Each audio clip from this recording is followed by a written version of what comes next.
We have another new segment to tell you about. It's called BrewVine. Each week on 9 and 10 News at 5, we'll take you behind the brewing room and past the vines of Northern Michigan's most famous businesses. Our first stop, Chateau Chantal. 9 and 10's Kaylin Franks has more details in tonight's BrewVine.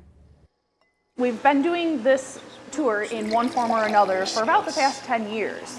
It originated as what we call the tapas tour, and it's kind of morphed a little bit to keep it fresh and new every year into what we're now calling the food and wine pairing tour. For the wine-loving foodie, this is an event that can't be missed. At Chateau Chantal on Old Mission Peninsula, this well-respected family-run operation has one goal: educating their visitors and guests. This is our craft, our passion, so we want to have the best representatives that can not only entertain our guests in a fun way, but have that wine background, know how the grapes are grown, know how it's turned into wine, all the advantages of pairing wine and food. Not just for toasting with, a couple nights each year, but it's great for lighter foods, appetizers throughout the year, and I feel especially the foods we eat during the hotter months. The tour begins with bubbles and a view that truly cannot be beat.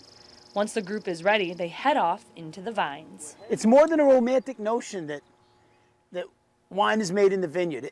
I really feel like the majority of the flavors in most wine are created outside rather than inside in a cellar.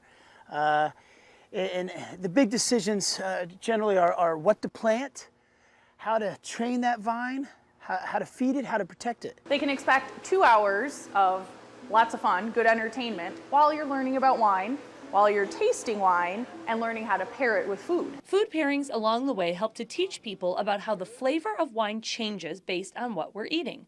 After a tour of the grapes in action, they head into some top secret areas.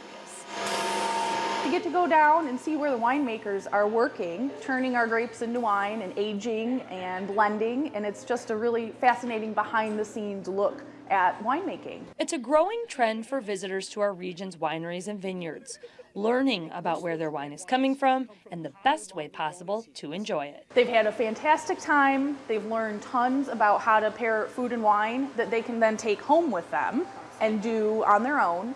And they've also had a really cordial experience with the staff here, with their other tour guests. We usually keep the group small, limit to 20 people. And they've learned about how to make wine and how we grow grapes here on Old Mission. For BrewVine on 9 and 10 News at 5, I'm Kaylin Franks.